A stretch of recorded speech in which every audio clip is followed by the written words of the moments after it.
Dividends. Let's talk about some dividends. I mean, we've seen them, we've accounted for them, we've plugged them into formulas. However, let's talk about them in terms of more conceptual. Let's take a break from some math. I just don't want to do any math anymore. I'm sick of it. I'm sure you are as well. So, dividends are not a liability to a company until they are declared by the board of directors. I'm not going to go into the journal entries for these. You can go too far if you want to see the journal entries for those, but I am going to go through just more conceptual things you'll need to know for BEC. They're not a right to shareholders. They're only a reward to shareholders paid for through excess cash from the company.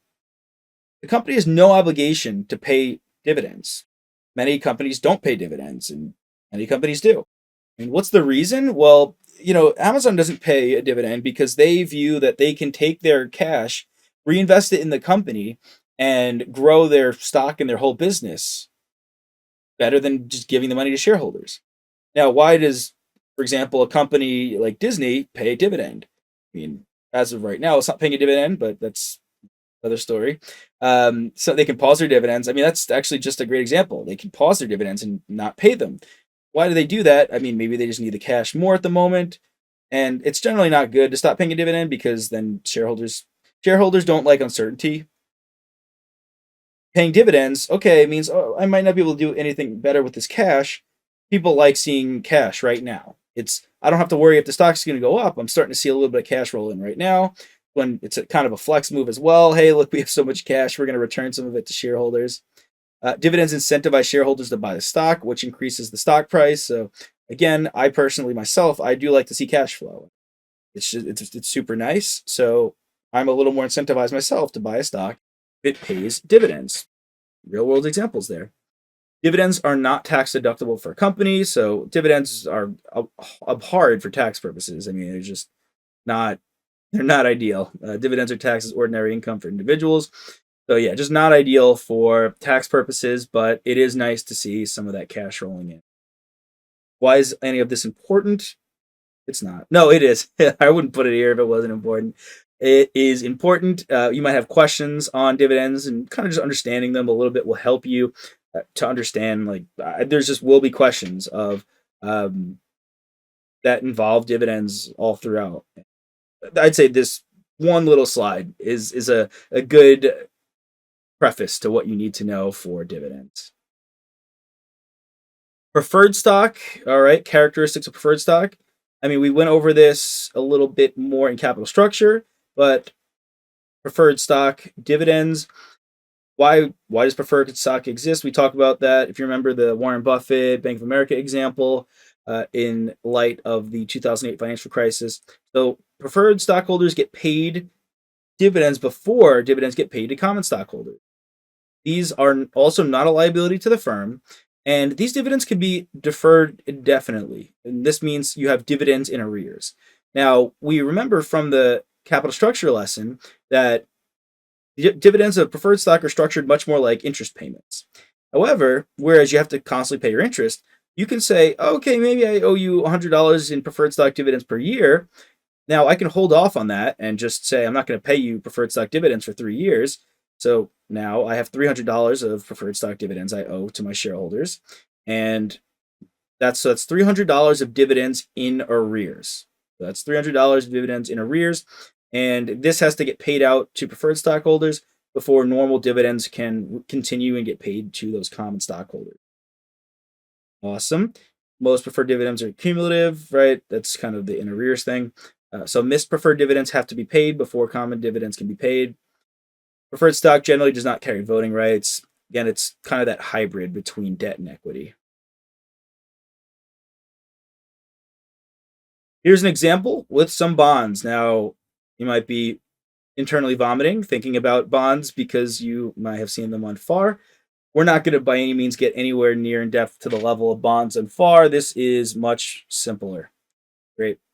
Anthony Inc. is looking to invest in bonds. A taxable corporate bond has a yield of 7%, and a municipal bond has a yield of 5%. Now, this is an interesting question. I like it because corporate bonds, this is taxable. It's just a normal bond. You're going to get fixed income payments every year, but you have to pay tax on those. However, if any of you are familiar, if you've taken reg, you know that municipal bonds, this what's a municipal bond, it's you essentially giving money to a local government. They're tax exempt. And why is that? Well, that's the government trying to incentivize people to invest in local communities and all. So while the corporate, you might just say, oh well, duh, invest in the one that gives you a higher yield. Maybe after taxes, the municipal bond will actually give you more because you don't have to pay taxes on it. You see what I'm saying there? So how do we figure this out? Okay, well, if Anthony Inc. falls into a 35% income tax bracket, which bond would Anthony invest in? And seen this formula a lot, right? It's the 1 minus the tax rate. So 7% times 1 minus the tax rate gives us 4.6%. Okay, so actually the corporate bond is only actually giving us 4.6%. It's not actually giving us 7. It's because the government, they work hard when you collect your money, and they got to take their fair share. So you are only getting 4.6%. The after-tax return on the corporate bond is 4.6% compared to just the stated 5% return on the municipal bond. And the municipal bond is not taxed, so it is 5%. So as such, Anthony would probably invest in the non-taxable municipal bond. There we go. That's an example of it's not always as it seems. And what if we asked at which tax rate would Anthony be indifferent about the two bonds? Okay, that's an interesting question as well. In this case, where would they yield the same? If Anthony had a tax rate of 28.6%, how do we get that? Well, at what rate does 7% times 1 minus the tax rate give you 5%? And just do a little algebra here, right? Do a little distribution of the percentages and figure it out and get to 28.6%. Awesome, crazy, much more palatable than bonds in FAR. Am I right? I think I'm right. I'm going to say I'm right. It definitely is much better than the bonds in FAR. Zero coupon bonds. Okay. So this bond is similar to a stock that you would hold for capital appreciation, no dividends. However, it has a fixed price that it will appreciate to. So interesting concept. No interest is paid, no fixed income is paid, right? However, it's like normally I would buy a $1,000 bond and maybe I get 3% interest on it. In this case, it says, oh, it's a $1,000 bond. Once the term of it is up, once a year is up or something, I'll give you $1,300, something like that, right? So there you go. You're going to get $300. It's just in a lump sum at the end of the year or at the end of the period. So let's say a zero coupon bond sells for $1,000 and matures in 3 years at $1,200. Yeah, it's like a stock is going to appreciate by $200. It's fixed. As such, our calculation would be a $200 gain because you're going to get $1,200 minus what you put in, $1,000's $200 gain, and classic return formula. It's inflows divided by outflows. You made $200 on $1,000, so that's a 20% return over 3 years. That's it's a pretty decent return. This bond makes no periodic interest payments. The coupon rate is 0. The entire yield to maturity comes from the difference between the purchase price and the par value. This is all capital gains. Think of it like that. These bonds cannot be sold for more than par value. They're sometimes referred to as zeros or deep discount bonds. Treasury bills and U.S. savings bond are good real-world examples of these. So just a little insight into what these are. Be ready to just kind of know about them and possibly answer a question like you saw here. Nothing too crazy. You can handle it. I have faith in you. Floating rate bond. A floating rate bond is a debt instrument, just like all the other bonds. They're all debt. And this one in particular has a variable interest rate. This interest rate is tied to a benchmark rate. What does that mean?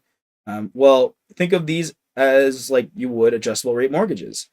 So the interest rate on these debt instruments are probably tied to the Fed's interest rate. So as the Fed raises interest rates, and if you want to hear more about that, check out the economics videos. They're going to be quality as well. So we'll go more into depth on interest rates there. Or interest rate swaps, these bonds have a coupon rate that floats, varies, depending on some index value. You could also have, your adjustable rate mortgages and inflation-linked treasuries. So maybe the rate on your bond, on your debt, is tied to the inflation rate. You could have a floating rate bond on the rate at which the New York Giants win football games. It just you could have. I don't know if that exists, but sure, it wouldn't be illegal. It just I don't know if anyone would do that. Hopefully, whenever you're watching this video, maybe they're doing better. We shall see. Required return factors. Okay, so we talked about our required return, which is break even. It's how much an investor requires as a return on a bond or an investment, anything. It doesn't have to be bonds, but in this case, we're going to talk about it in relation to bonds. And what constitutes this required return? Well, you're going to demand a little bit of a premium, right? The default risk premium. And what does that come from? Well, this is bond ratings based on credibility. So if you're investing in a more risky bond because it's a riskier company, they might go bankrupt, then you're probably going to want a higher percent on that. Taxability premium, so municipal bond versus taxable bond benefit, we saw that. Liquidity premium, so bonds that have more frequent trading will generally have lower required returns. Maturity premium, longer term bonds will have higher required returns. Generally, these are viewed as it's riskier. It's interesting with the debt, higher required returns because the longer it's outstanding, the longer of a chance the company has to default, go bankrupt. Anything else that affects the risk of the cash flows to the bondholders will affect the required returns, right? So all this is saying, what goes into what you demand as an investor to break even? Anything that could possibly affect. So, I mean, maybe you're investing in a country that is unstable. Then you'd also add in here the country risk, right? To the country risk premium to your required return. So, maybe you quantify this as, the 4% chance of them defaulting and, taxability premium, I'm going to allocate a 5% premium there. And altogether, maybe these add up to 30%. So you need a 30% return to break even per your calculations. That's what this is. Just a good concept to be aware of. All right, the Black-Scholes pricing model, I have to include this because it's just like you could get questions on it. Will you get questions on it? You're super likely to not get questions, but it's just you'll never have to do it in math. It's this is straight memorization. It's a pricing model. It's a formula. It makes these assumptions. The inputs for it are these. I pulled these directly from existing multiple choice, from what I know could be asked about it, right? So just straight memorize these. I really don't even want to talk about it at all. It's just not relevant, totally not worth our time. It makes the assumptions that it requires European style options. Get into what that means, just memorize that. That the stock pays no dividends, that the options can only be exercised at maturity, no taxes or transaction costs exist, stock prices behave in a random manner. These are all the assumptions for you to use the Black-Scholes pricing model. This is I could talk about it, when I was sitting for the CFA exam, definitely went into depth more on that. For this exam here, we are quite fortunate. We really don't need to know much about it. The inputs for it, well, current stock, the inputs meaning what goes into the formula, current stock price, option exercise price, risk-free interest rate, time until expiration, measure of risk tied to the underlying stock. I just rambled on about that super quick, spit through it because, yeah, if you are knocking out everything else and you have plenty of time to study, I mean, sure, memorize these, but I'd much rather you memorize and be able to answer plenty of the other questions and material we saw throughout the rest of this lesson. And yeah, you are staying strong. You're staying with me, making it through valuation here. I know this is a hefty one. I mean, gosh, there's just so much stuff here, but come back to it as you have energy. You don't have to knock it all out in one day. That is totally fine. Hey there! Are you ready to not only pass your CPA exams, but truly understand and enjoy the material while studying? I know it seems impossible, right? Especially to enjoy the material? We'll do it together. Tap into the power of CPA.Examprep.ai, where we've got personalized quizzes, multiple choice questions, memorization guides, flashcards, simulations, all tailored to your learning. Our adaptive study planning puts you on the fastest path to success and lifts you back up if you fall behind. Avoid wasting your precious time and money attempting an exam with a low chance of passing, because who wants that? We want to get you through this process as quick as possible. Our exam readiness prediction lets you walk in with confidence, knowing that you're prepared for success on exam day. Thankfully, there's no payment method needed to get started, so why don't you come join us? Visit cpa.examprep.ai and let's achieve your exam success together.